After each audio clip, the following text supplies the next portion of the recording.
It's time for Come and Talk It with your host, Michael Cargill, brought to you by Texas Law Shield.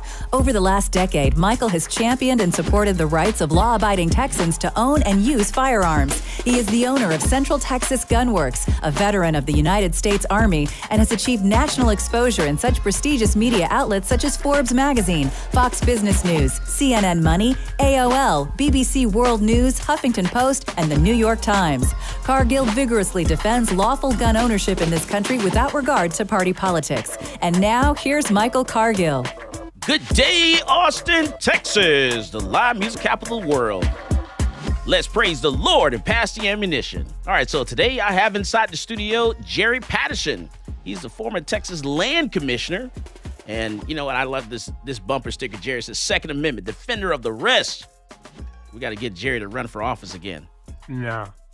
All right. I've taken the cure. He's taking the cure? Yeah, I've taken the cure. Not going to do it? Yeah. Oh, man. Also, I want to talk about gun detection systems. You know, with Texas constitutional carry going into effect on September the 1st, you know, some businesses are looking at getting some type of, you know, security for their business. They're looking at, you know, beefing up their security a little more, looking at getting gun detection systems. I don't know what they're afraid of, but they're looking at, you know, different companies like Athena. I don't know if you've heard of that company. They came out with a gun detection system. They launched that the beginning of this year to where, hey, you know, you step foot within their area, their business or whatever, in the zone where their cameras can pick you up. It actually can detect whether or not you're concealing a handgun. I want to talk about that today as well. And also I want to talk about Texas constitutional carry. I want to get your thoughts on, you know, how do you think this is going to, you know, happen come September 1st? Is anything going to change in Texas? You know, I want to talk about that. You know, but I have a student inside the studio also. I want to get his thoughts on, you know, what he thought about the handgun license course he took this week. He's all nervous. He doesn't know I was going to bring him on the air and talk about anything. Had no idea. So he's all scared. You know, I have to sneak that in there. But I want to talk about that, get his thoughts on that, because I get a lot of people that will sit in class and they say, you know what?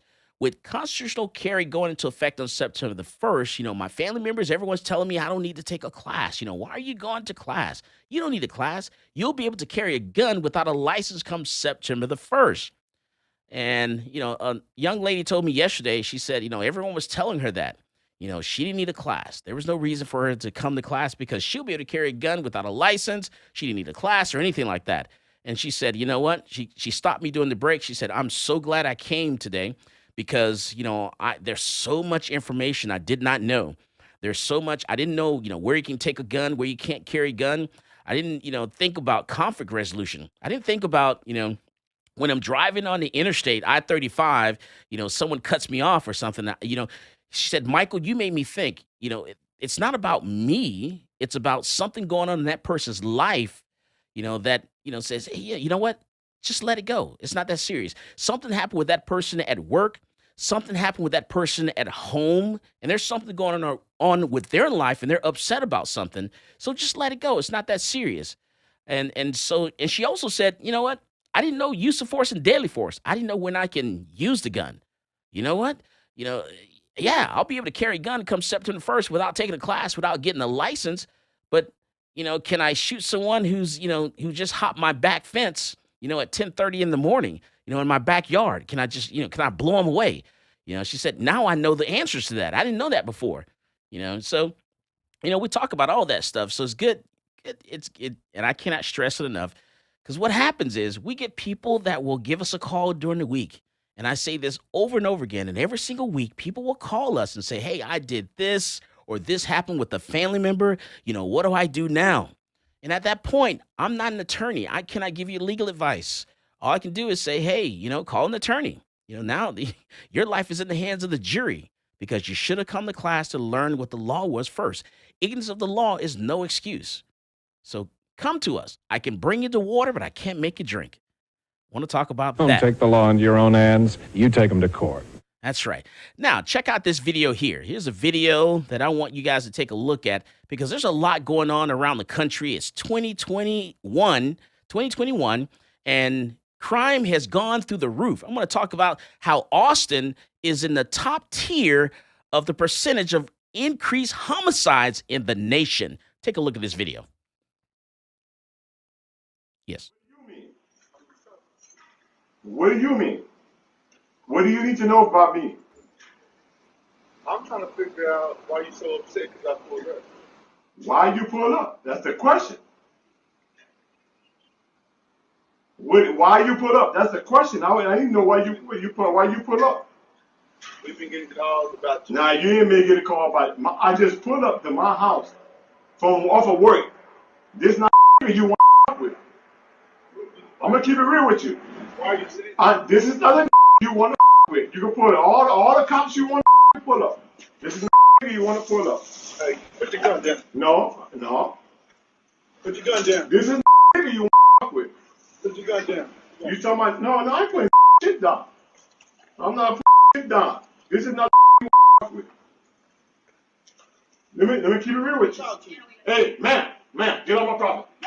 Get on my property. Get on the ground. Yeah, I ain't get on the ground. Get on the ground. I'm not getting on the ground. Get on the ground. I'm not getting on the ground. This is What's my going property. on? He's intoxicated. No, I don't intoxicating shit. Keep it on your head, man. Man, let me tell you something. Don't You with the wrong people. I just want to talk to you.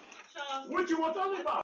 All right, so this video right here, this is a guy in Denton, Texas. You know, he's in Denton, and apparently someone has called 911 on this homeowner as he was driving home, maybe a neighbor or someone like that, not sure. And, you know, there's some confusion about really what's going on. And the police say that, you know, there's a little more to this story. But the bottom line is this. I don't want to talk about that. I want to get into the details of this particular shooting because we got to wait until some more information comes out. Because the only thing that we see is we don't see what happened before this, you know, what led up to the police and the reason why they had an interaction with this guy in the first place and what was the reason for the 911 call.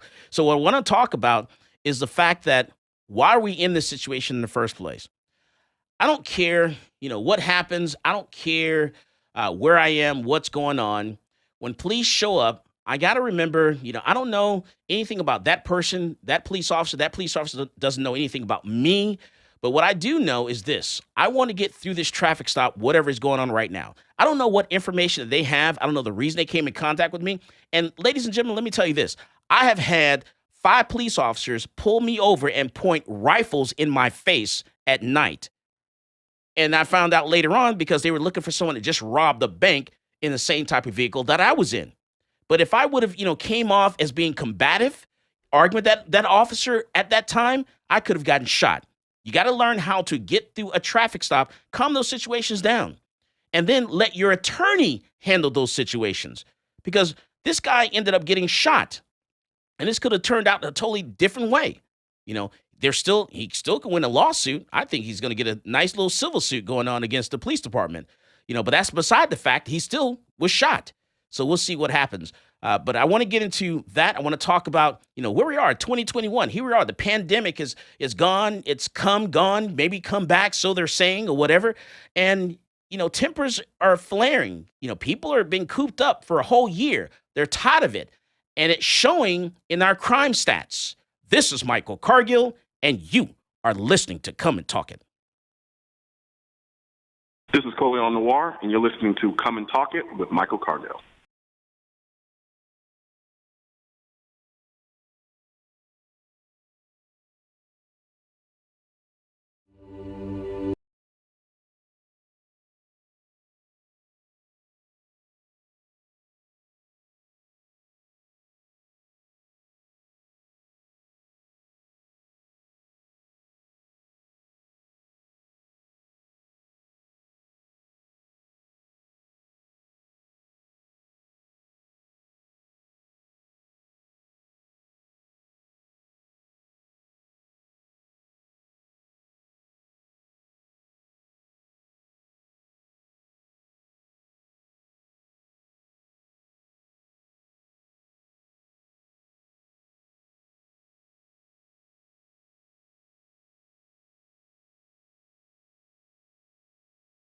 I'm a U.S. Army veteran with a strong sense of duty and respect for our system of government. After 12 years, I was honorably discharged and decided I would fulfill the American dream of entrepreneurship and open up a gun shop in Austin, Texas.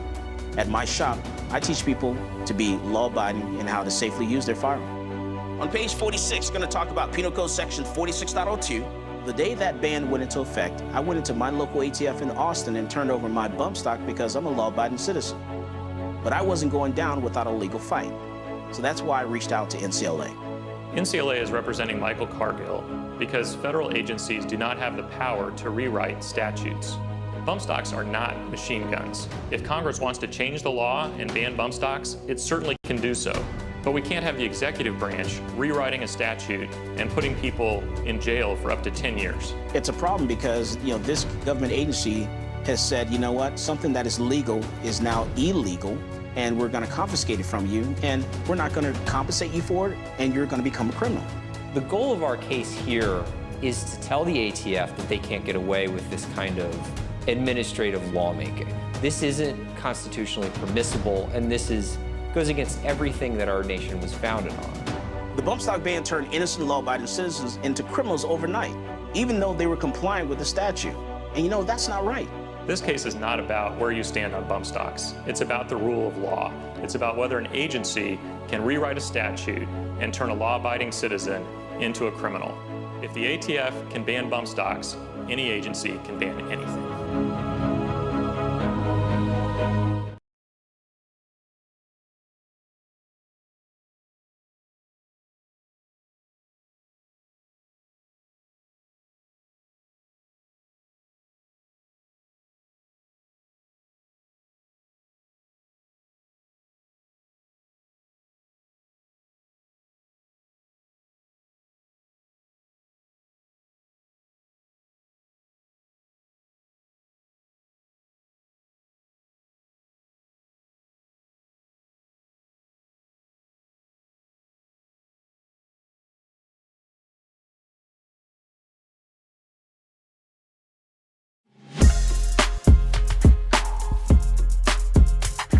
Welcome back to Come and Talk It.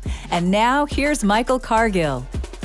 All right, so we're talking about what happened and what's going on here in 2021. The pandemic's over, come back, whatever, starting to show itself, whatever, however you think about that. I'm not arguing that point at all. But what I'm talking about is how crime, is actually increasing a little bit.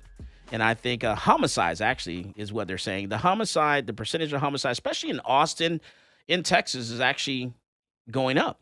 Here in Austin, we're actually have exceeded the amount of homicides this year and all of last year. We're gonna pass 2019 when it comes to homicides, in this area. And so, what is going on? I think is the fact that people have been cooped up for quite a while, and you look at Albuquerque. Albuquerque's up 90%, Austin's up 96%, Louisville is up 52%. Austin's in the top tier. We are actually making records when it comes to homicides in this nation. Austin, Texas. It's a combination of a lot of things. It's a combination of the pandemic, it's a combination of, I think, defunding the police and not. Hi, Austin Mayor Steve Adler. You got a minute? You got to give them their resources. So it's going to be a combination of a lot of things. Jerry Patterson, sir. I agree with all you said. It's a combination of all those things, and it's also a general lawless attitude, and I get the right to do whatever I want to. But you need to look to where the homicides are occurring that boost that rate. I mean, we have this hotspot here in Austin called 6th Street. I mean, what was it, 10 people shot on 6th Street about a month ago? 14, yeah, one death, and just this morning, looking at the clips, we had 5 shot in New Orleans, we had 10 shot in New York, and all this shooting is done by primarily gangbangers, kids with guns. I mean, just stupid stuff. If you factor that out, what would our rate be? So I think pandemic is part of it, cooped up is part of it, folks with nothing else to do. But I think the driving force behind all these homicides is kids shooting other kids, most of them gangbangers. Yeah.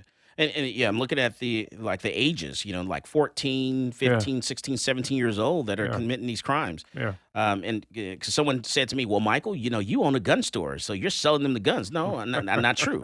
You got to be 21 and up to buy a gun in the gun store. A handgun, right? Yeah, a handgun. Yeah. So you're talking, 14, 15, 16, 17 years old that are committing these crimes, that are getting illegal guns. So that I don't Yeah, know. and that's a real good point. Illegal guns, and of course, a gun can't be legal or illegal in and of itself, but they're illegally obtaining guns. And frankly, one of the sources, I believe, this is why people ask me. I carry a gun all the time, all the time. I don't. I'm here armed, you're armed, whatever. And they say, why do you do that? Do you think you need to do that? I said, well, I carry a gun all the time, in large part because I always know where it is. Mm. The idiot that leaves it in the console of his pickup or leaves it on top of the dresser so he's thinking his kid can't get it. But you leave it, if it's on your person, the gun is not going to be stolen. I mean, it's like 99.9% chance. But if you've got this gun, many of you who haven't attended Michael's class, you got this gun, you don't know much about safe storage, you don't know much about, what stupid things to do, like leave it in your car. It will be stolen. You leave a gun in your car, it will be stolen soon or later. So that's where they're getting the guns. They're stealing them, and then there's a black market for stolen guns. If you don't leave your gun out to be stolen, it won't be. Yeah. What do you think? I mean, if you've got a gun, you've got to use it responsibly, store it responsibly, and just like Patterson was saying, if I've got it, I would feel more comfortable keeping it on my person as often as possible because, as you said, you know where it is. Yeah. And honestly, I mean, I have to park my car outside. I'm currently staying at an Airbnb. I would not feel comfortable leaving a firearm in my car at any point in time without my knowledge. Someone could come into that car. If their only intention is to steal the vehicle, they've automatically stolen the firearm, whether they know it's there or not. And if they discover it, who knows what could happen. And me being the person I am, I would feel partially responsible if they were to discharge that firearm anywhere when instead I could have either had it on my person or just kept it somewhere else. The other thing about keeping it on your person, you know how, and this is primarily guys, because guys carry a billfold in their pocket. When you walk out the house, you if you don't have your billfold, you kind of know it's not there. If you carry a gun all the time, you will know when it's not there. And therefore, if it's not there, you need to put it there. So, yeah, if you're going to get a license, or even and frankly, if you don't get a license, it's not the license that not getting a license that makes you an idiot. It's not going to class that makes you an idiot. If you just got this aversion to, I don't want the government requiring a license, although don't get the license, go to the class anyway. And you'll learn stuff like Penal Code Chapter 9 that Michael referred to earlier about when can you use force or deadly force. You ought to know that. And all these people that are going to go buy a gun, start carrying it on the 1st of September, many of whom have never fired a firearm, or many of whom have, I understand that, are going to be, wandering around with no knowledge of when it's lawful to actually discharge the weapon. Right. And then Thomas says, it does not help that our DA will not prosecute gun crimes. And I think that's another problem. People knowing there are no consequences for their actions. Well, it kind of depends. He'll prosecute some of them. He's going to he prosecuted the guy who I don't see any way he can get a conviction on the Army sergeant that was the Uber driver that tragically shot someone who apparently intended no harm. However, that someone had an AK and was pointing it at the direction of the sergeant's vehicle. Right. We now know that what we know now is not important. It's what you knew at the time and how you made that decision. But our DA is prosecuting that sergeant, and I cannot see anything other than an acquittal out of this. But it's going to cost that sergeant a boatload of money. Yeah. But then he, no bills, not no bills, but he drops the charges on one of the shooters downtown that shot 14 people. Yeah, I think what he's doing like a power play. Where if he gets an indictment by the grand jury, then that opens the door for a civil case. So I think that's kind of a civil case by the deceased, right? By their family. I think that's maybe so. Because you're right. There's no way in the world. I think a jury's gonna sit there and think, okay, do I want to? Here I am. Whether especially if it's a female on the jury, is it okay? For me to be driving downtown Austin, and there's a guy standing next to me with a face mask on and tactical gear at 10 o'clock at night with the AK-47 pointed at my window. Is that what am I supposed to think? Is that normal? Yeah, that's the guy just likes to run around and battle rattle and carry an AK, and that's just That's I another. mean, even though it's legal to open carry a long gun in Texas ever Yeah. since 1869. But that's Yeah. fine. But is that something you want to normalize? Face mask, tactical gear, Yeah. blocking a roadway. Where you have a right to be in your vehicle. Making threats. And pointing a gun at you. Is that normal? He's Yeah. probably not going for a 10 p.m. run at that point. Oh, Or no. a tactical run, maybe. He's doing a PRT. In the Marine Corps, we used to have a physical readiness test, which you ran in combat gear. Then we had another one, which you ran in tennis shoes. But so he was out for practicing for his PRT, I guess. Yeah. And then back to, the interaction with law enforcement. I want to talk about that because when, we come in contact with law enforcement, no matter what it is, even if you think a police officer is dead wrong in what they're doing, you have to try to get through that stop. You cannot argue a case or a situation on the side of the road.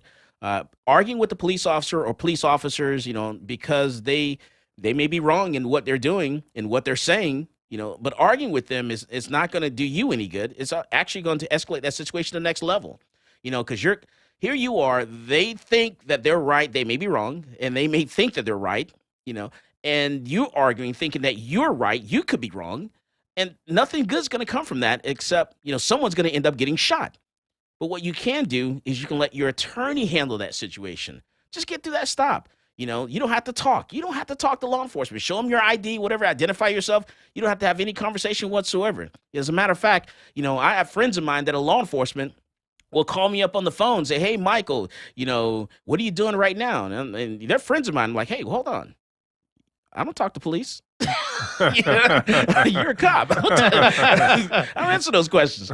So I'll do that on the phone, casual conversation. That's right. I don't know where you're going with this. You may be my friend, but no, I don't answer those questions. So, it's up to you. You don't have to talk to law enforcement. But what you should do is get through that stop, get that traffic stop. And if that officer is wrong in what they're doing, you get an attorney and then you sue. That's how you handle situations. Yeah. Set yourself up for winning at a later time because you're probably not going to win at the present time.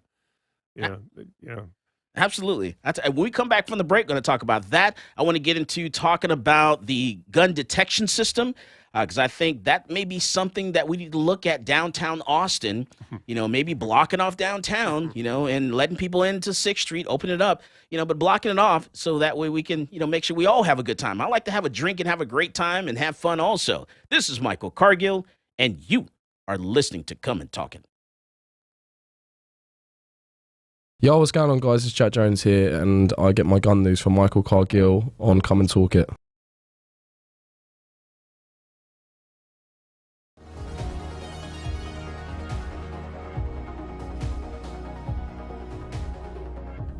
Whether it's a typical traffic stop or you're just involved in a use of force incident, encounters with law enforcement can be scary and stressful.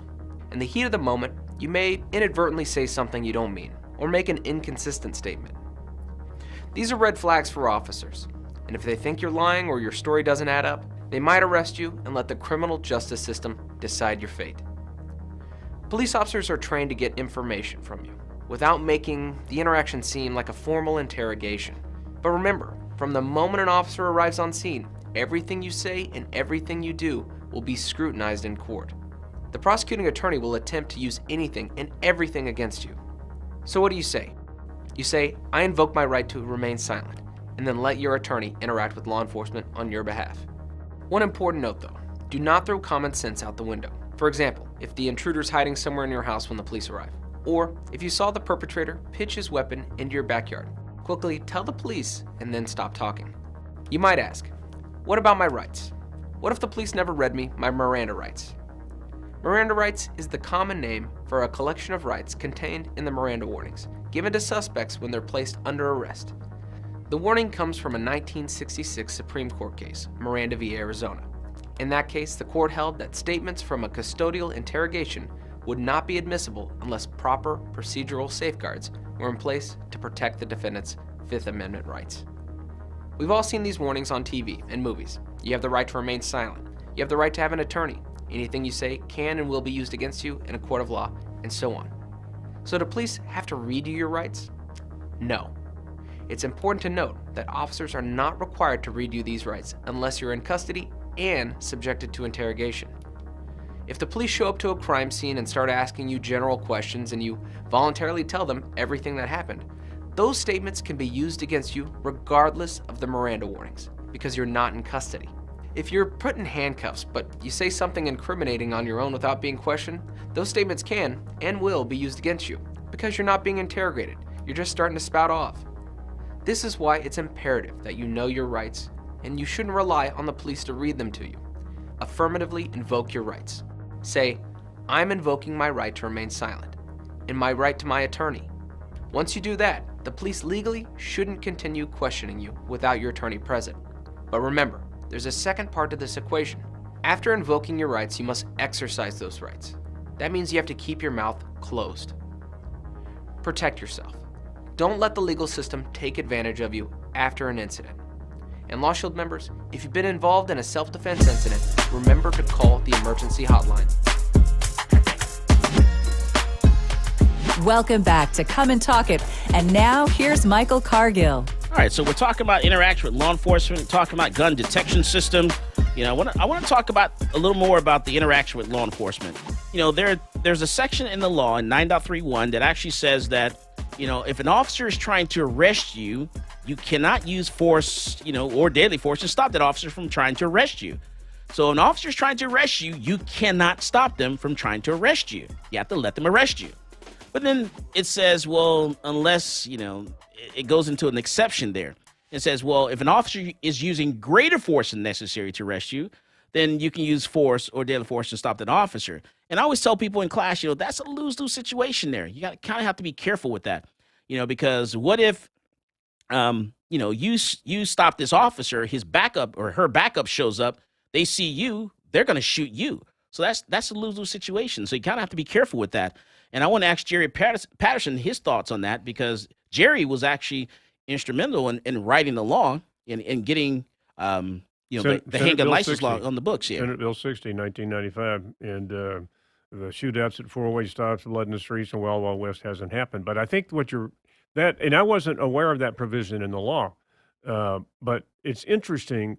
My hunch is this: if the officer is using excessive force, more force than necessary, then you have the right to use forces to stop that. I think that may have outgrown about some tragic, terrible incidents that happened, and one comes to mind that happened probably 40 years ago in Houston, Texas, to a Hispanic male named Jose Campos Torres, who the cops grabbed. They didn't like him. For whatever reason, they ended up down on Buffalo Bayou in Houston, and the cops murdered him and left a throwdown gun. And when you have a bad cop, and they exist, I don't care what occupation it is, there's bad ones. And I think that provision of law may be so that in case Joe Campos Torres had resisted and managed to get away, he might have had a defense under the law. That he resisted arrest, he got away, and then it was later shown that these cops were going to set him up with a throwdown gun. But again, I agree with you. Unless you're about to die or be seriously injured, I'm going to let the cop arrest me. Yeah, and just deal with it later. You know, let your attorney handle that situation. Yeah, because you're just not going to win that situation on the side of the road. And I hope people understand this. Understand where I'm coming from. And then I'll get people later on down the road, you know, they'll say, oh, you're just, I forget the little term they use when they say, oh, you're just, God, what is it? It's you're an anti-liberty, you're whatever. There's a lot of terms. Yeah, it's one for law enforcement. You're sheep. Yeah. You know, I'm too pro law enforcement, but there's like a little slang term to it. I can't think of it right now. Cop lover? Yeah, something like that. You know, and and then I get people on the other side. You know, you're anti-cop. It's not. I'm not anti-cop. Not pro-cop. Anything. I'm just. I talk about things. You know, it's in really reality. a hard job. You know, I think everybody ought to stop and think this through. Put yourself in that cop's shoes, and he's at the end of his shift, and he's been messing with people that are just assholes. You know, and they just continually. And he's trying his best, and finally he gets to the last shift, and maybe it's been a bad week, and something happens, and everybody regrets it. just give the guy a break. Even if he's wrong, give him a break and then come back and address it later. And even if you just make an official complaint, because if this cop is consistently doing this stuff, you make an official complaint. There have probably been complaints before, and there'll be complaints after. And at some point, maybe there's something will be done. It's not worth your life, even if you're right. Yeah. And so now I want to change gears a little bit and talk about the Athena security system. Athena Security is a company that's based right here in Austin, Texas, believe it or not. They're right there in Westlake, and they're founded by former Revel Systems founder Lisa Falzone and Chris Chabaro. Athena Security is a cutting-edge Apple iPad temperature detection and gun detection security system, or a security camera startup, pretty much.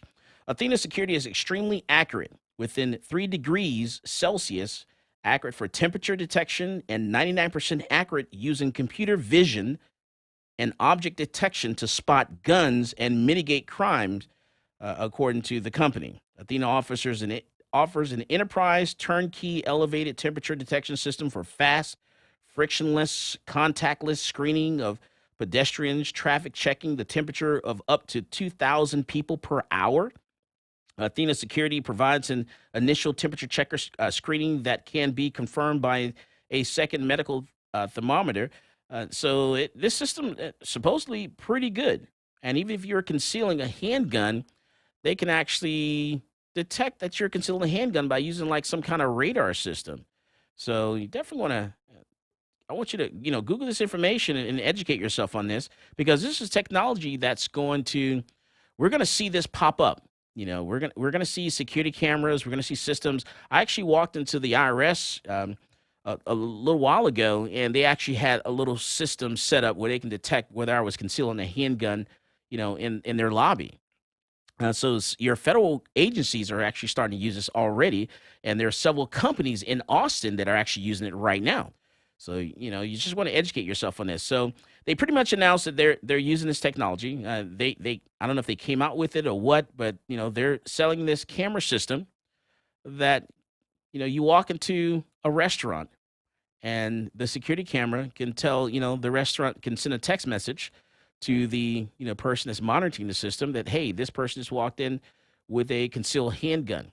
So if, let's say, the business decides to post a 30.06, 30.07, or the new 30.05 sign for the constitutional carry people, meaning that no one can bring a handgun inside, then they'll be able to detect whether or not you actually bring one inside, using this system. It's just a regular camera, that can detect this. So, and and this goes back to what people were, complaining with me about with downtown Austin on 6th Street, because we've seen a lot of, you have your 14, 15, 16, 17-year-olds that are committing these crimes downtown, on 6th Street, and they're not supposed to be there in the first place. You're not supposed to be there drinking at 14, 15, and 16 and 17 years old.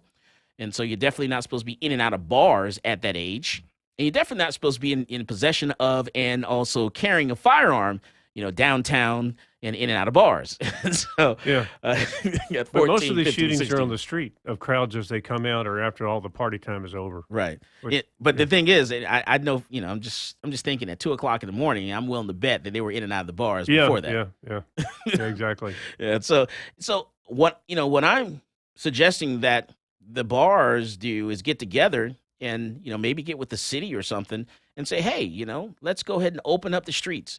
Let's go ahead and, like we do Zoka Park, for, what is it, ACL Festival, and block it off and have a little entry point and, check people as they're coming in, allow them to come in, have a great time, drink as much as you want, whatever, have a great time, and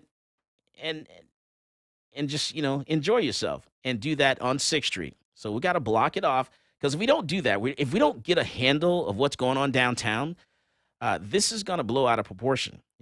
Something else is going to happen, and we see this every few years, lately, where it's getting really bad. It started with one of the other festivals where the young man, drove downtown, ran over a bunch of people with a vehicle, and bust through the barricades and all that good kind of stuff. And it's just, I think it's just going to get out of hand unless we step up our security. And I do this in the gun store. every few years I change my security. I update things. I look at technology and I said, okay, this is going on right now. We need to do something a little better. So I think they need to look at this downtown Austin and say, hey, you know what? Let's, step up to the plate here and let's do something a little more. We need to make sure our party goers are actually going to enjoy themselves and have a great time and also be safe. They got to, if you're not supposed to have a gun in a bar, then you need to step up to the plate and make sure guns are not allowed in the bar.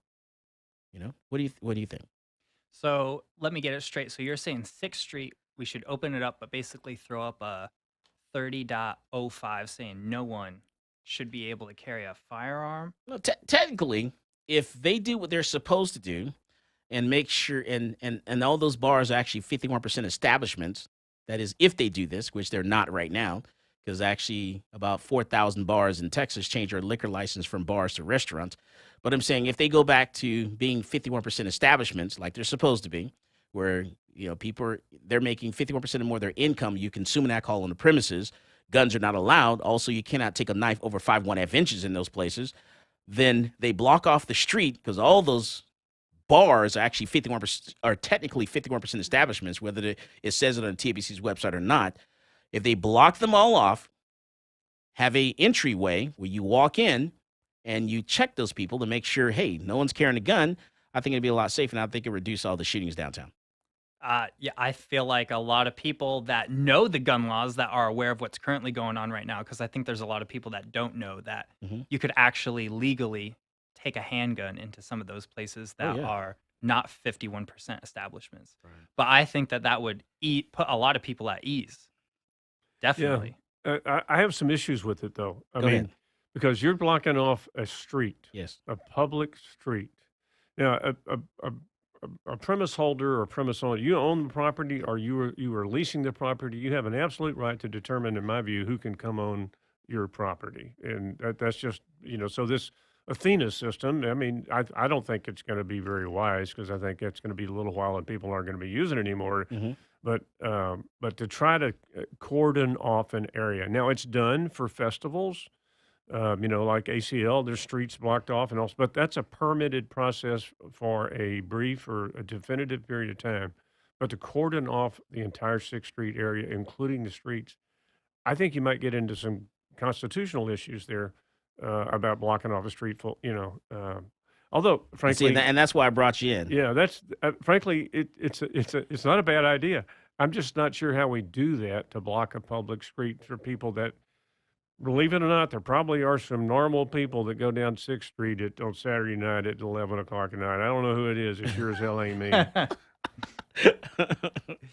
But what do you think about doing it for, like a limited amount of time? Like from 9 from to like 2 a.m. on from like 10 Friday. o'clock Yeah. until 2 o'clock in the morning. Yeah, I think that when you start doing that, you get more and more likely to be unobtrusive and constitutional. But just to say this street is, you could.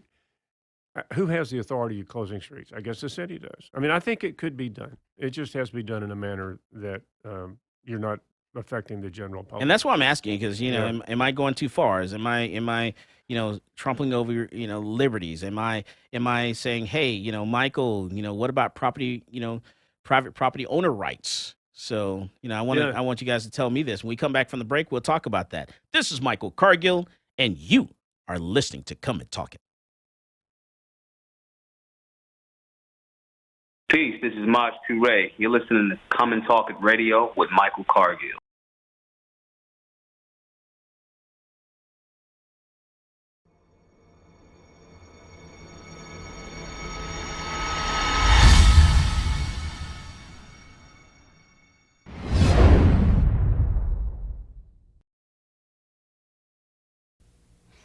Hello, my name is Edwin Walker. I'm an independent program attorney with Texas Law Shield.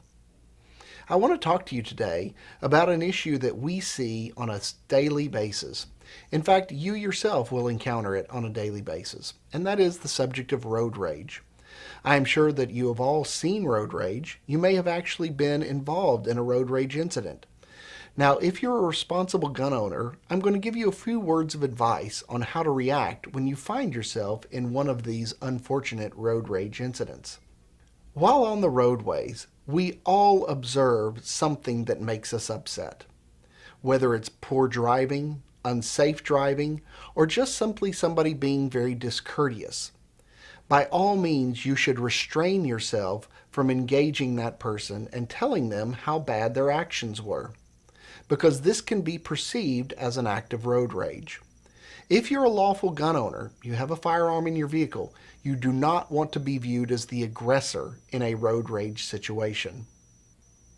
Now, with regard to a situation where an individual has chosen to rage against you, and you are the actual victim of the road rage, if you and the other individuals are still in their automobiles, do not use your firearm to respond to any of the rager's activities. This is because law enforcement views the fact that you're both still safely in your metal boxes as removing any threat of immediacy that you may be harmed. So please, if you have a gun, somebody is raging against you, forget you have a gun. Don't display it, don't brandish it, don't show it, don't point it, and for God's sake, don't fire it. This could result in a lot of trouble for you. Now let's look at a situation where a road rage incident has escalated. It has escalated to the point where one of the participants has actually gotten out of their vehicle. We recommend that you stay in your vehicle at all times. Do not exit your vehicle, because the person who exits their vehicle is going to be looked at as the aggressor. If the other individual has exited their vehicle and they are not in contact with your vehicle and they do not have a weapon, then do not feel that you can display your weapon in an act of self-defense. People are allowed to just simply stand there and scream at you, scream whatever they want. Until they make a demonstrative effort to try to harm you, there is no immediate threat that would justify displaying or shooting or brandishing your firearm. Now, in the event that the person shows their own weapon, in particular a firearm, the existence of their weapon would give you reasonable belief that there was an immediate threat of harm that would justify an act of force or deadly force. Even in this situation. Welcome back to Come and Talk It. And now here's Michael Cargill. All right, so far in 2021, the Austin Police Department has announced 31 arrests and 25 homicides. In 3 cases, the suspect has died. Now, in the very first homicide of the year on January the 11th, a man was arrested, but charges against him were dropped pending further investigation, according to the Travis County District Court. Now, the April 18th shooting counts for 3 homicides as a former law enforcement officer, Stephen Broderick, 41 shot and killed 3 people, including his ex-wife and adopted daughter. It's we're seeing this all year long, these homicides, and it's pretty crazy. It's pretty crazy. What do you think? Well, the one about the former peace officer that shot his wife and daughter, I mean, that's just tragic. There's a guy that's just gone off the edge and maybe should have never been a peace officer, but how do you know? But that's just tragedy. But the ones that bother me the most are really just the 14-year-old going down and going, waiting for the bars to open up and everybody to go out in the street and just start random shooting. I mean, what is wrong with the kid? How did he get there? I mean, they can't all be mental illness. There's something missing in his 14 years on this earth that put him in a position where he thought that was okay. Lack of a father figure. Yeah, I mean, that's exactly. That's probably the most obvious one, but yeah. But I mean, just what were you thinking? And of course, when you're 14, your brain hasn't fully developed, and you haven't got all this. I'm 75, and I'm not sure that I'm there yet, but I'm working on it, working real hard on it, y'all. But I just shake your head, and you just go, how can it be? How can it be? Yeah. And no one suspects that either. You walk outside a bar, you see like Yeah. a 14-year-old kid. Yeah. It's like 2 a.m. Everything just closed. Yeah. If anything, you're thinking, oh, where'd your parents go? Or like, why aren't you at home? And then if they brandish like a firearm, I'm thinking, where's my car? Yeah. Where's my vehicle? I can't find it. Yeah, exactly. Well, yeah. I mean, it's just a shame. But yeah, City of Austin now has as many homicides as it had the entire year last time, and that I've heard them defend themselves by saying, well, you have to look at the homicide rate per 100,000 population, and our population has been increasing every year, so you got to do it mathematically. Well, you're doing it mathematically when you have back-to-back years. The population is slightly greater, but it ain't twice as much in the last 12 months. Yeah, and some people are saying, well, is it a combination of, that, like I said, COVID, combination of law enforcement, lack of funding for the police departments, and also, what about the gentrification? Teenagers have no place to go because they're taking their parks away from them, taking different activities away from them, like in East Austin and stuff like that. So is that also a problem? How is the leadership, the mayor dealing with this? Also, how's the DA? Is the district attorney, actually going to prosecute these people so he can say, hey, this is not normal. You cannot get away with things like this. If you do this, the full hand of the law is going to come down on you. And so, you got to prosecute these cases. Right now, there are no consequences. If I'm 14, 15, and I pull a gun out on 6th Street and, start firing random shots, but I didn't shoot anyone, Well, and I get the case, the and charges you're a dropped. juvenile. I mean, you're a juvenile, so therefore, you could be incarcerated till a determination of whether you should continue to be incarcerated. If you're what's the age of legal responsibility? I think it's 17 in Texas. So up to 17, you feel like you're bulletproof.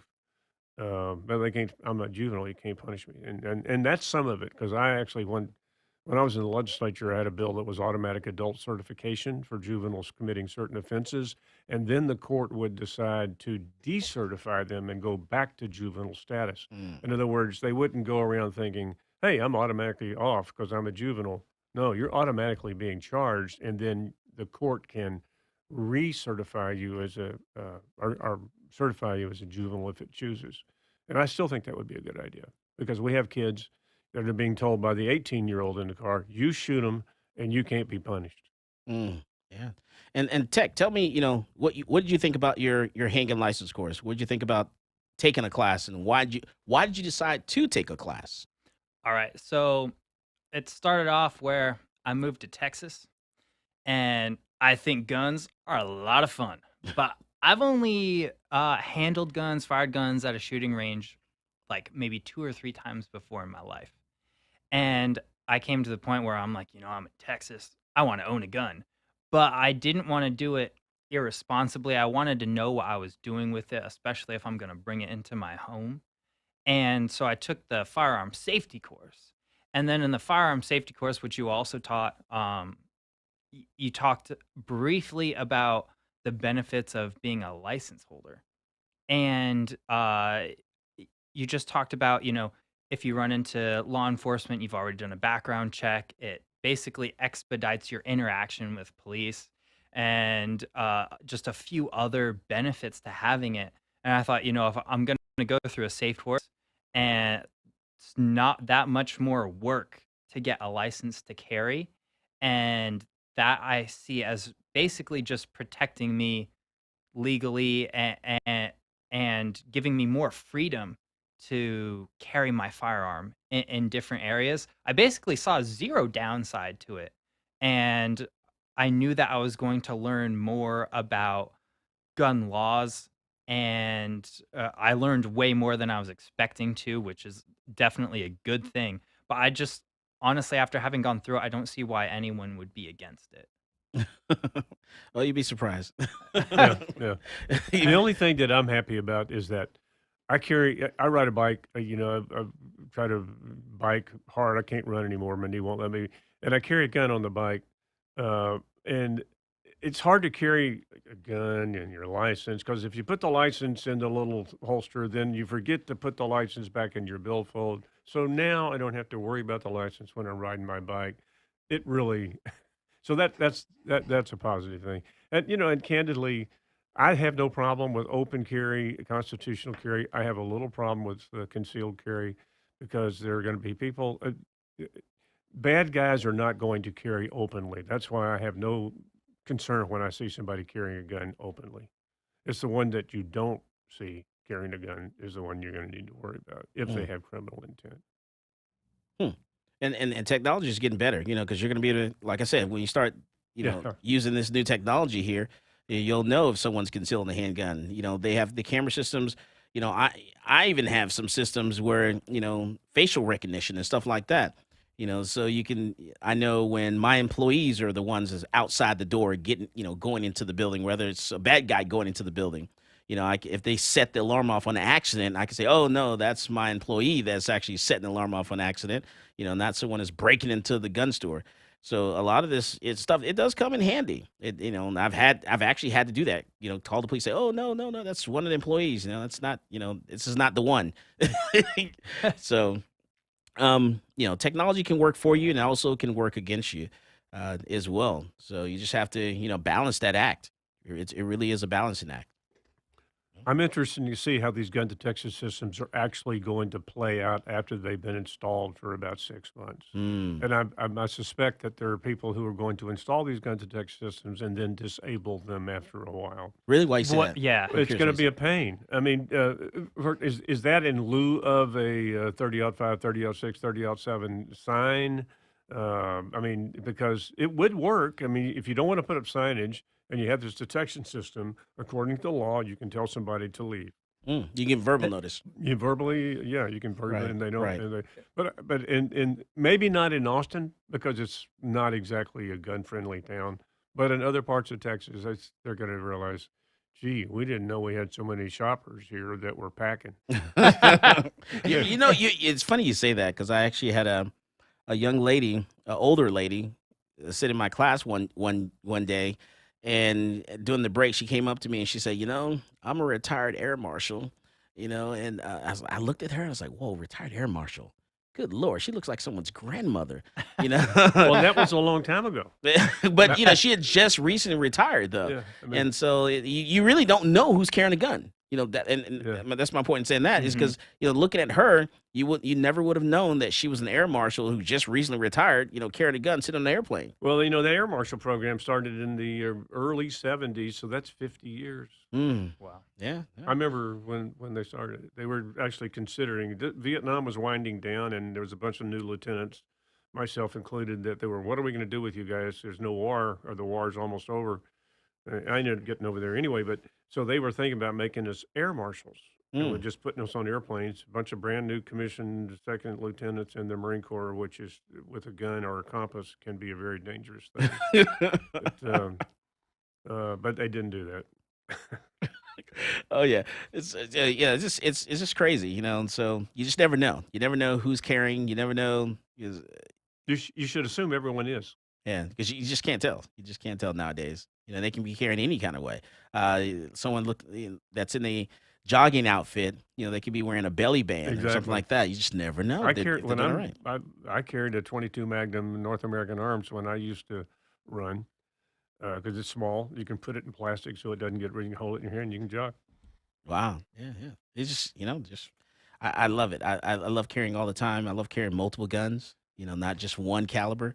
So I have a good time with it. But your holster's empty on your starboard side there. Yeah. I know. I Got to make him think he's got nothing on him. Yeah, just Yeah. it gives people time to The whole complain. fake out. Yeah, absolutely. They'll complain. Oh, hey, whoa, you got a holster there. And actually, they'll follow me around thinking that there's a gun in the holster and it's actually empty. And they say, hey, we just want to make sure that wasn't a gun in there because you're not allowed to have guns in here. So I get that a lot. All right, this is Michael No, I just carry Cargill. an empty holster. This is Michael Cargill, and you are listening to Come and Talk It. Hey, this is AWR Hawkins, Breitbart News, and you're listening to Come and Talk It with Michael Cargill.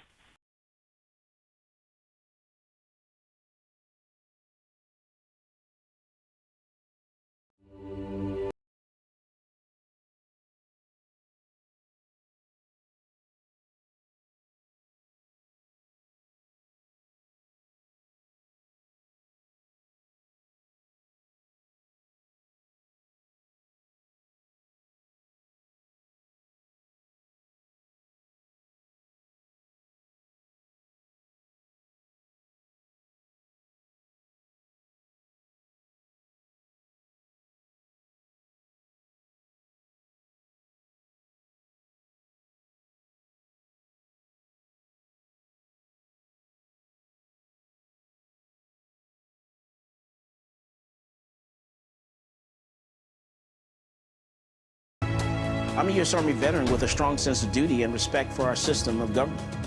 After 12 years, I was honorably discharged and decided I would fulfill the American dream of entrepreneurship and open up a gun shop in Austin, Texas. At my shop, I teach people to be law-abiding and how to safely use their firearm. On page 46, going to talk about Penal Code Section 46.02. The day that ban went into effect, I went into my local ATF in Austin and turned over my bump stock because I'm a law-abiding citizen. But I wasn't going down without a legal fight. So that's why I reached out to NCLA. NCLA is representing Michael Cargill because federal agencies do not have the power to rewrite statutes. Bump stocks are not machine guns. If Congress wants to change the law and ban bump stocks, it certainly can do so. But we can't have the executive branch rewriting a statute and putting people in jail for up to 10 years. It's a problem because, this government agency has said, you know what, something that is legal is now illegal, and we're going to confiscate it from you, and we're not going to compensate you for it, and you're going to become a criminal. The goal of our case here is to tell the ATF that they can't get away with this kind of administrative lawmaking. This isn't constitutionally permissible, and this goes against everything that our nation was founded on. The bump stock ban turned innocent law-abiding citizens into criminals overnight, even though they were compliant with the statute. And that's not right. This case is not about where you stand on bump stocks. It's about the rule of law. It's about whether an agency can rewrite a statute and turn a law-abiding citizen into a criminal. If the ATF can ban bump stocks, any agency can ban anything.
Welcome back to Come and Talk It. And now here's Michael Cargill. All right, so during the break, you talked about, Tech talked about a bad guy is never going to open carry a gun, something that Jerry said.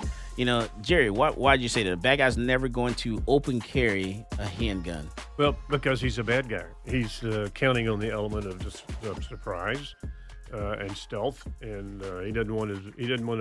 You don't want to telegraph to a potential victim that you might be a threat.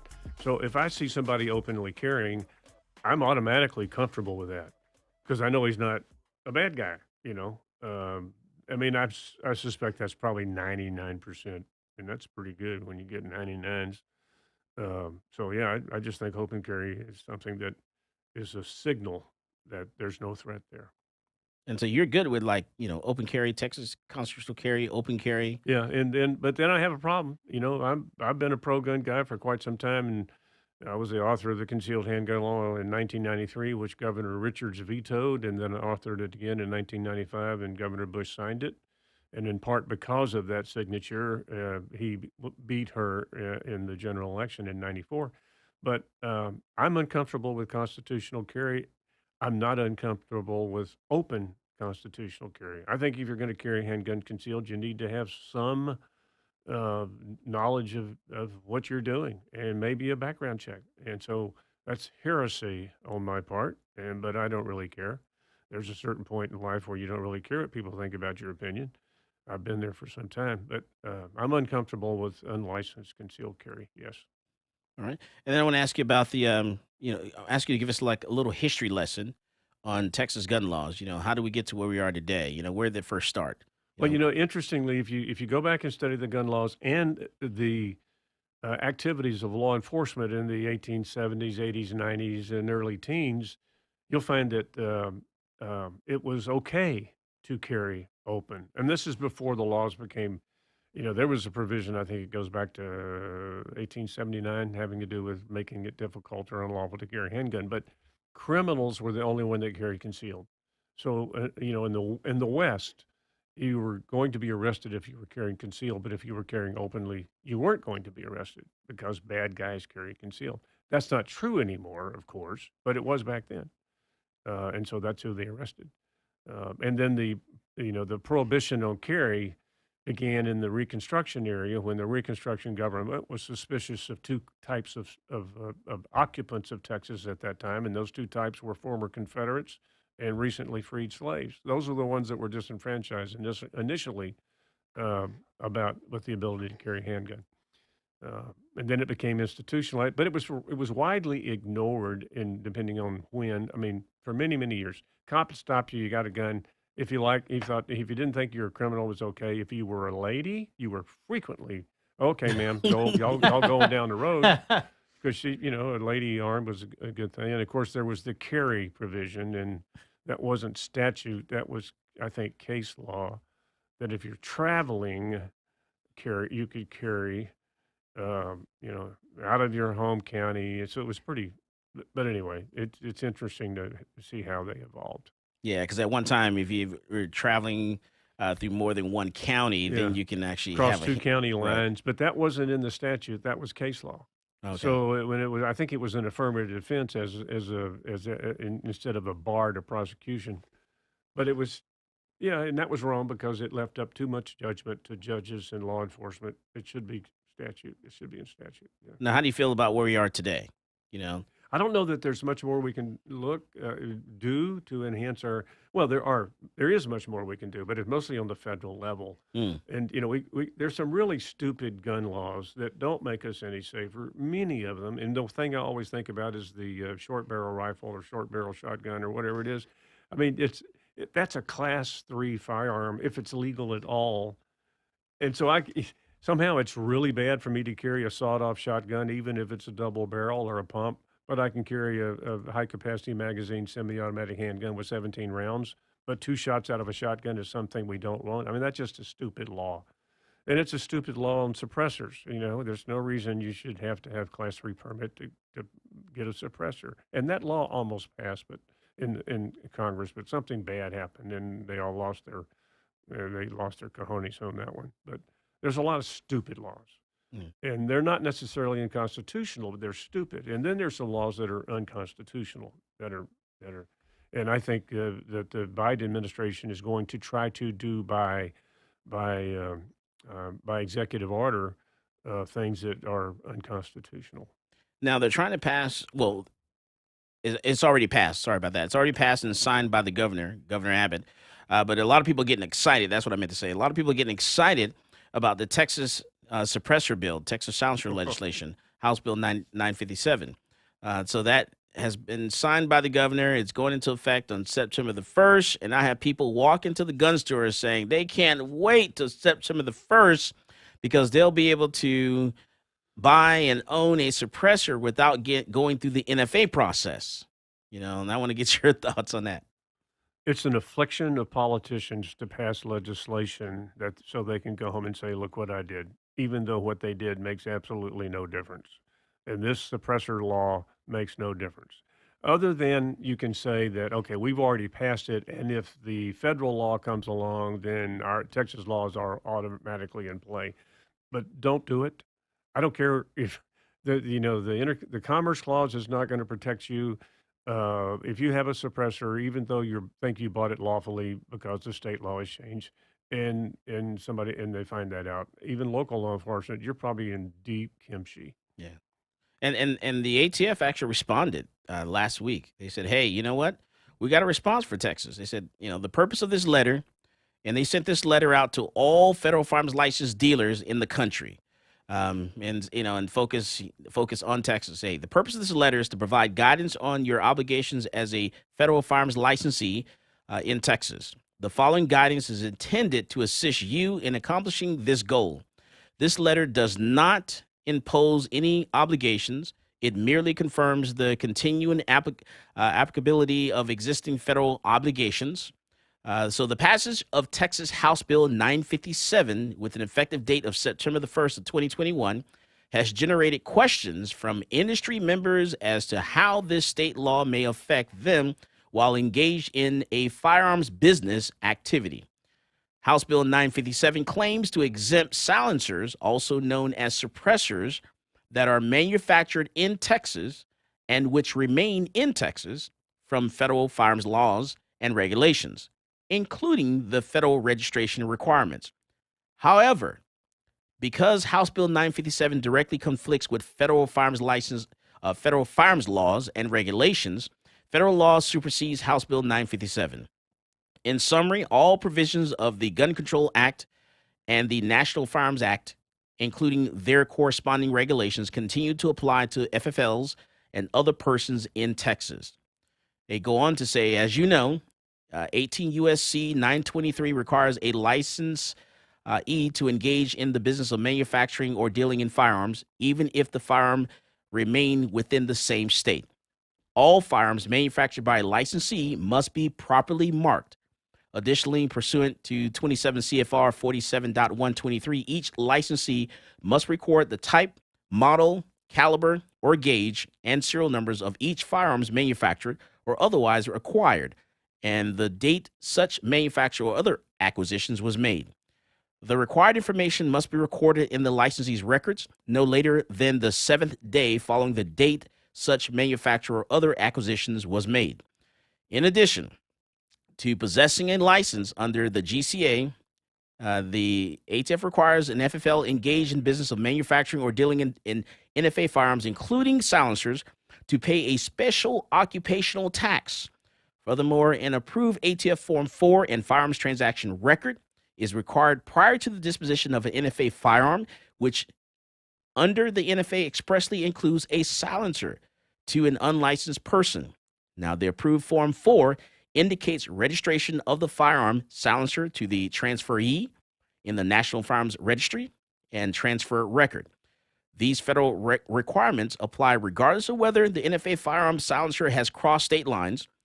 And if you have any questions, contact them.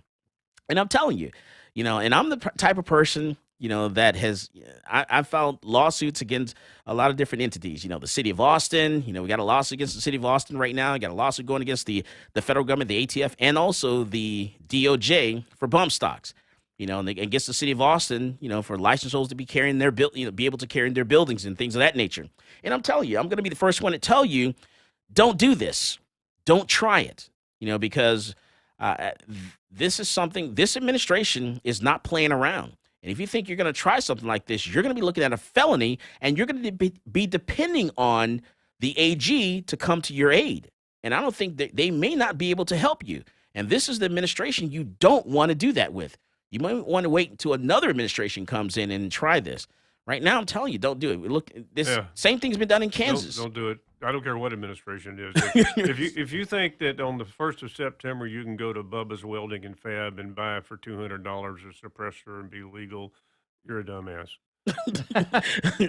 We come back from the break. I'm gonna get how you really feel about that, Jerry. This is Michael Cargill, and you are listening to Come and Talk It. This is Brittany Glaze, and I get my global gun news from Michael Cargill on Come and Talk It.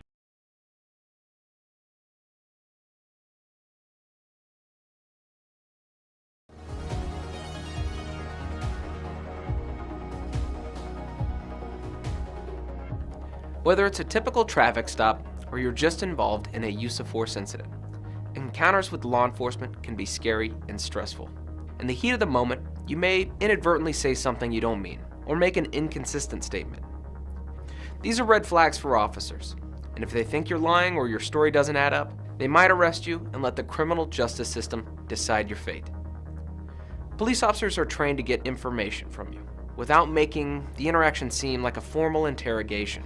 But remember, from the moment an officer arrives on scene, everything you say and everything you do will be scrutinized in court. The prosecuting attorney will attempt to use anything and everything against you. So what do you say?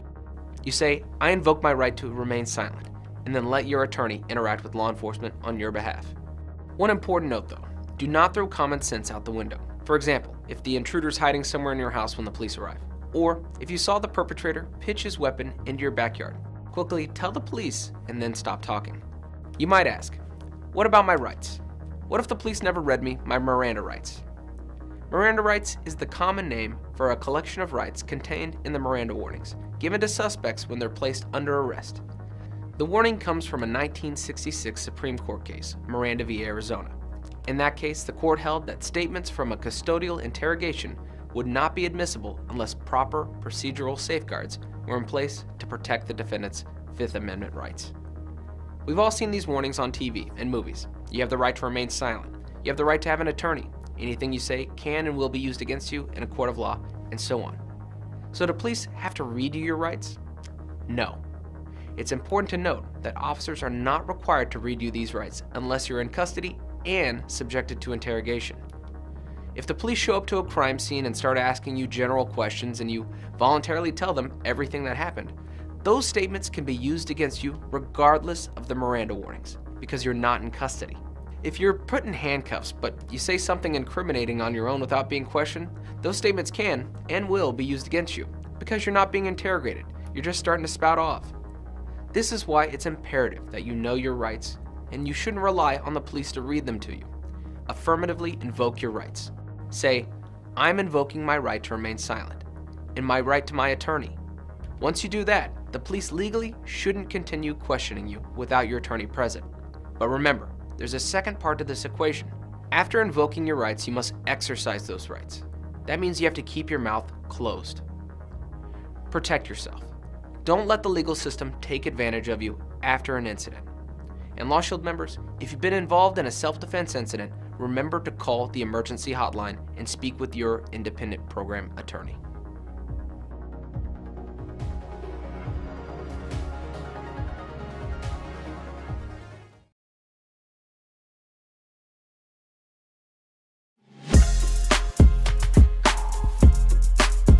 Welcome back to Come and Talk It. And now here's Michael Cargill. All right, so Jerry Patterson, tell me, what are your thoughts on this suppressor bill? Well, I think Shakespeare would have put it much ado about nothing, maybe. Will it work? You think it'll work? What's the purpose of them passing this bill? Well, that's what politicians do. I'm a recovering politician. How many years have you been clean? I've been clean about 5 years now.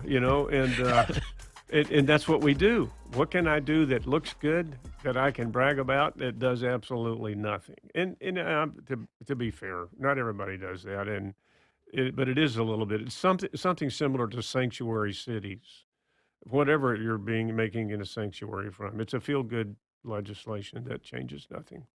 Yeah. What do you think? I know basically nothing about gun laws, so well, then you ought to be a member of the legislature. That's why I was wondering. That's why I asked Jerry off the air, and you too. I was like, so what effectively does this change? And both of you, without thinking, go nothing.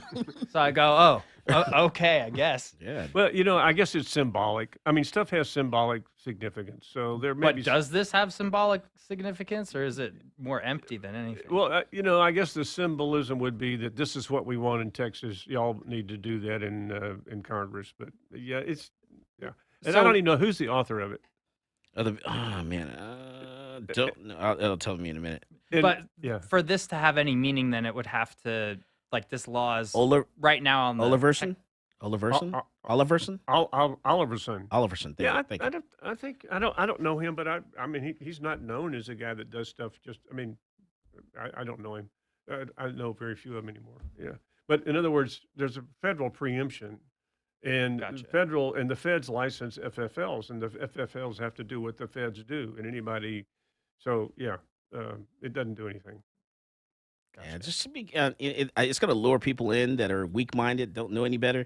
I'm telling you, don't do this. I want my gun owners to be safe. I want you to stay out of jail. I want you to be here 4 years down the road, and we're dealing with another administration. Well, they're not necessarily weak-minded. They just they heard that. They saw it in the paper. And these people are too busy. They're working maybe 2 jobs. They got all kinds of responsibilities. They happen to notice that. And they go, well, I wonder if I can. I mean, they may not be weak-minded or don't get tricked into the the little headline of the story. Exactly. Exactly. Forget the headline. Because they will sucker you in. Just like constitutional carry. Say, hey, constitutional carry is going into effect. You don't need a background check to carry a gun. That's how the headline, a lot of the headlines went out. I was like, what? Why do they say background check? Where'd that come from? What did background check have anything to do with carrying a gun? So it's just... most reporters, actually the more senior reporters, the junior reporters, and there's more and more of them as a proportion of reporters because newspapers are performing so poorly economically, they can't keep the good help around. So they keep retiring the senior knowledgeable guys. But I see stuff in the paper all the time that is reporters in the local dailies, Texas dailies, who write stuff about firearms that's just patently bogus. And they don't know any better. I mean, they've been watching too many cop movies or whatever. You have a permit for that gun? No, and I don't need no stinking permit either. And just like walking into the gun show, say, hey, you don't need a background check to buy a gun from a gun show. We know that's not true. Yeah, 90% of the sales are dealer sales. Right. I mean, is that about right? I haven't been to the gun show in a long time. Yeah, the majority of people that sell guns in the gun show are dealers, and they have to do a background check, or it's a felony. Yeah. You could. I mean, if you want to sell one of your guns as a private person to someone in the parking lot of Walmart, you can do that. But and then as I mentioned earlier before the show started, we had a neighborhood. We have an annual yard sale. Everybody in the neighborhood gets out on the street and starts selling stuff. And I had 2 double-barrel shotguns, and I have too many double-barrel shotguns. I went through a period in life when I had an affinity for cheap double-barrel shotguns. So I'm sitting out there with 2 double-barrel shotguns on the table in front of me. And what are you doing? Are you selling those rifles? Are those assault rifles? Oh my goodness! Are you You serious? can't do that. Well, But they weren't wearing a mask when they asked. Right? I said, yeah, I can. If you got $450, one of them can be yours. Oh my goodness! It's just the level of ignorance is just overwhelming. All right, now on the side note, there, tell me, did you get the vaccine? Yeah, I got Moderna vaccine in for double insurance. I got the Pfizer too. You did? I got You did them both. Yeah, I wear a mask in my truck all the time, even when there's nobody in there with me. Oh my goodness! I see people doing that. Drives me nuts. I got the Moderna, and I don't wear a mask anymore after I got it. Why do I see people driving down the road wearing a mask? Well, in their vehicle I've done by that themselves? because I'll go to the store By yourself. Yeah, I'm usually. But you forgot to take it off. I did, Is that what you were because say? frankly, Yeah. it doesn't bother me that much. I mean, and then the other problem with taking your mask off, if you're like me, if you wear glasses and you have hearing aids, you Right. want to take that mask off, and you can that rubber band thing that goes around your ear can fling that hearing aid all the way across the room. So it's just everybody. It should not be a badge of honor that you don't or do Yeah, wear I a agree. mask. Just give it up. But the other day, I did see someone outside Wearing wearing a mask, and it's hot out, and I'm just like, It's 100 degrees it's today. like, yeah, It was gnats. gnats. Yeah, you they know were- what? it's a gnat- That's right. it's a they, gnat- the they first get line of stuck in the beard hair. It's like a mosquito net, but for your face, gnat net. Now, you're going to see a picture of me pretty soon on Facebook page with my new mask, which is a head-sized plastic bag that slips over down to the shoulders. I actually have one of these, and it works. And I don't need no stinking mask. A plastic bag does just well. 100% insulation. Yeah. Oh my goodness! And then this current administration is coming out with some really crazy things. You were talking about the federal law on the federal side there. Looks like we're going to have some issues with our pistols, like AR pistols with a brace on it. Yeah. And AK pistols and things of that nature. Looks like they're going to come down some restrictions on that. I think they're going to do something, and they have to do it within the next year. And we need to pay attention to this because after next year, I think the House or the Senate is going to flip, and they're going to lose this opportunity. So they got to do it this year or And next year. this is another law. I mean, of course, this is be executive action, but so they can say they did something. And at the end of the day, what they're talking about doing with I don't have a pistol brace weapon. I don't know why the hell anybody want one. But at the end of the day, it doesn't make us any safer. No, it's not going to stop crime. It makes no measurable difference in firearms homicides. Right. Just like, passing the doing the bump stock thing, that, by the ATF, that does nothing. There's one incident that happened with the bump stock. I don't know of anything else that actually happened with one, and that's questionable whether or not he did use it or not. And, that's the one in Las Vegas. Right. And so because of that one little incident, they've put so much attention on that and so much focus on it. And they exaggerate the efficacy of a fully automatic weapon. Mm. Any semi-automatic, I can just, as many people with a semi-automatic as I can with a fully automatic. Well-aimed shots are in a crowd like was in Las Vegas. Semi-automatic is much better. Yeah, it's just silly. It's the stuff that they do that does nothing to make us safer. Even if it were unconstitutional or not a good idea, they do stuff that doesn't make any difference. It's like the AW ban from '94 to 2004.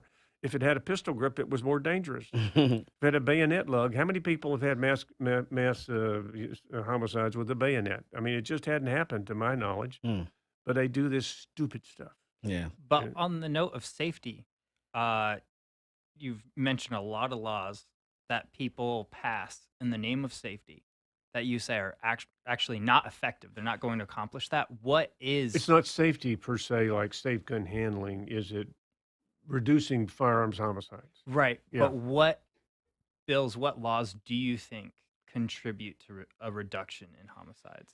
That's a really... If any. Well, I'm sure there are some. I mean, and it has to do with keeping firearms away from people who are inclined to commit violent crime. And there is a law currently. If you're a felon, you can't possess a firearm. Now, I'm a little ambivalent. I think there are many people who were felons who the felony had nothing to do with harming anyone else. And I also think that, frankly, if you have served your sentence, if you're a felon, but you have served your sentence, your parole, your probation, whatever post-confinement adjudication, then you should be considered for a complete restoration of your rights, including firearms, including voting, and with exceptions. There could be an exception that somebody should never be able to lawfully possess a firearm. What are some exceptions that you would consider? Let's say they had multiple convictions for assaultive offenses, or maybe just one conviction for an assaultive offense. And so that, an assaultive offense, yeah. But you would want to consider the nature of the yeah, I felony. would. Just because I had a really close friend of mine that was involved in the savings and loan crash and got a felony conviction on a bank deal. And if you know about it, he essentially took the rap for his father, and he was a felon. And he got a pardon from the Clinton administration, but it wasn't easy. All right. I want to thank Jerry for coming on the show today. You're welcome. Yeah, absolutely, sir. I always enjoy having you inside the studio. I always enjoy listening to you talk about the history and just giving us some insight on our gun laws because you were there when it was happening. And thank you, Tech, for coming into the studio also. Pleasure to be here. Didn't realize it was going to go down this way, but I had fun. You thought you were going to be sitting in the audience. Yeah, I did. You got here and found out there was no audience. Yeah, I thought it was going to be a front row seat. I didn't realize I was going to be in this seat. As always, more guns equals less crime. You go out there and you buy yourself a gun. You've been listening to Come and Talk It with Michael Cargill.